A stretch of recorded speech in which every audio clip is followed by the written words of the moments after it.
guys, Gemma from ASD Rocks. So I'm alive. Just had a really intense time with COVID, but we've all bounced back, which is fantastic. What I want to talk to you about is the effect that it's had on Beau more than anything else. Obviously I was sick. The reason I got so sick with COVID, affected me so badly, was because I had that flu for 2 weeks prior, and so I had no immune system. And Beau had kept coming up to me and saying, "What's wrong with your voice? What's wrong with your voice?" And Beau's a real germaphobe. Like he's pretty intense when it comes to catching colds and things like that. So, I'd been saying to him that I had the flu, but when we all tested positive for COVID, which I knew as soon as I woke up in the morning, everything was different. Everything. The cramps in my legs overnight, it was just a totally different feeling to having the flu. And so we tested the whole family and of course came up positive. And telling Beau distressed me because I thought he was going to become extremely anxious about, was he going to die, all of these sorts of things. Luckily enough, he didn't get too sick with it. He had a cough. He certainly had sort of flu-like symptoms, but I'm the one that, the captain that went down with the ship. And he's been coughing and he's had a week off school, and obviously that he was really concerned about falling behind at school. But what has been really interesting is not how it's had an effect on him physically in the sense of being sick, but what it's done to him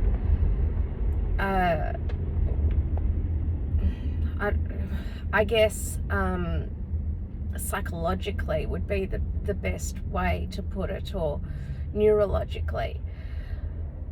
The things that he would we all took for granted. He would wake up in the morning and, things that were routine every single day for the last 6 months, even a year. Wake up in the morning, take his medication. After he has a shower at night, he always has to put a certain cream on for his face. And obviously over the last few months we've introduced these protein shakes and things like that. And when I started to get better enough to look after someone else, not just myself, I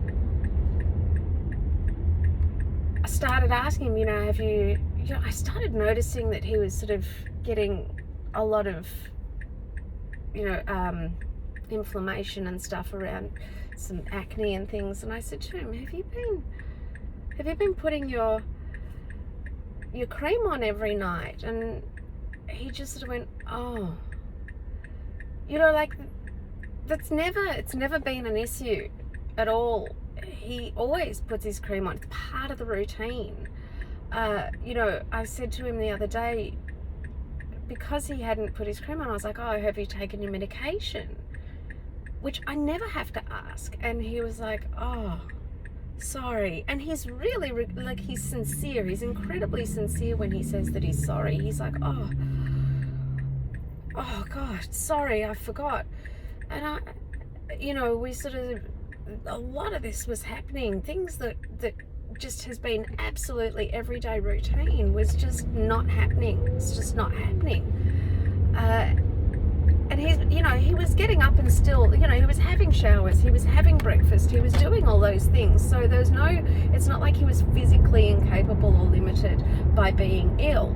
He's been running like a champion. His stim running, because he hasn't had school and all of those sorts of things, has been off the charts.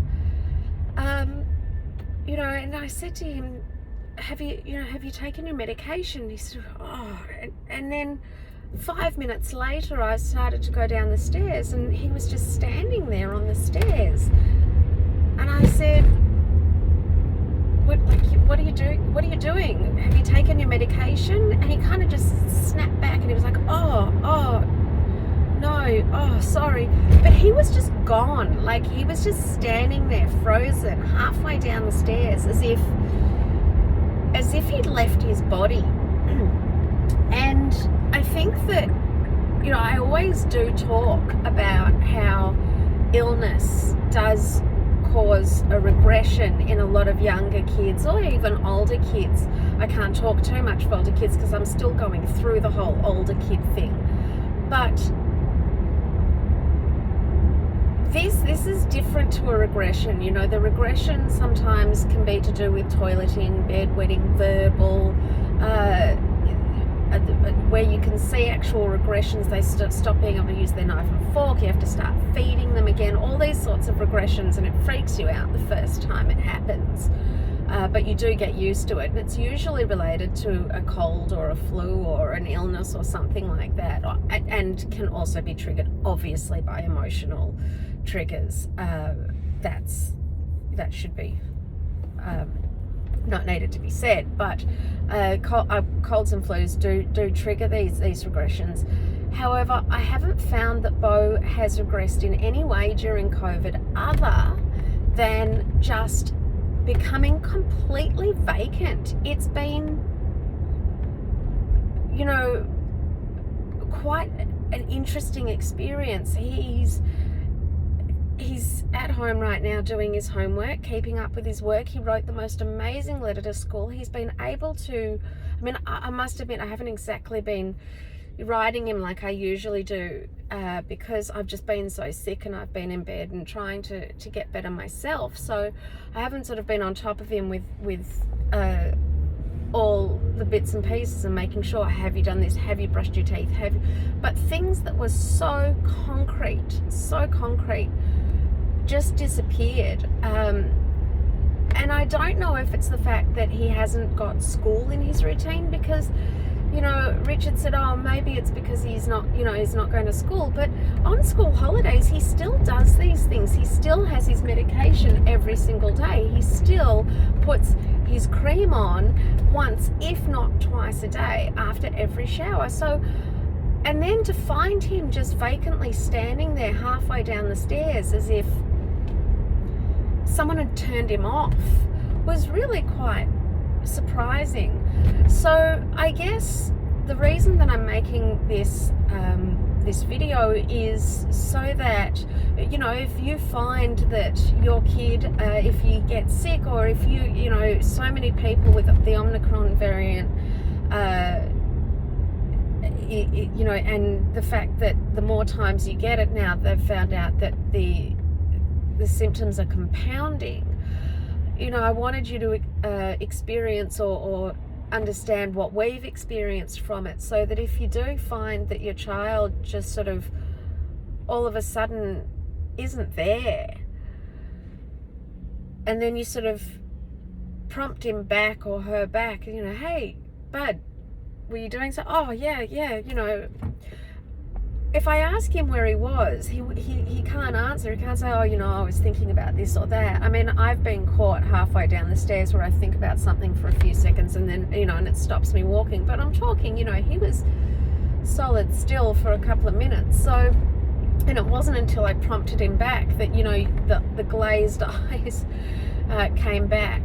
So, yeah, I just wanted you to know that if you're experiencing these sorts of things, if your kids get sick, if you find that all of a sudden there's a complete breakdown in what would be absolutely normal routine, which is what they usually survive on. That's the funniest thing, is that for a lot of ASD kids, it's this routine which they absolutely thrive on. And so not having that, not seeing him abiding by his own routine, it's not a routine that we've put in for him, seeing him not abide by that routine is can be quite shocking. So I thought I'd let you guys know what's happened with us and how it's been. It's so that you know, well, you know what, other people are going through it too, and maybe it helps you understand a little bit more that this is just something that is a part of it.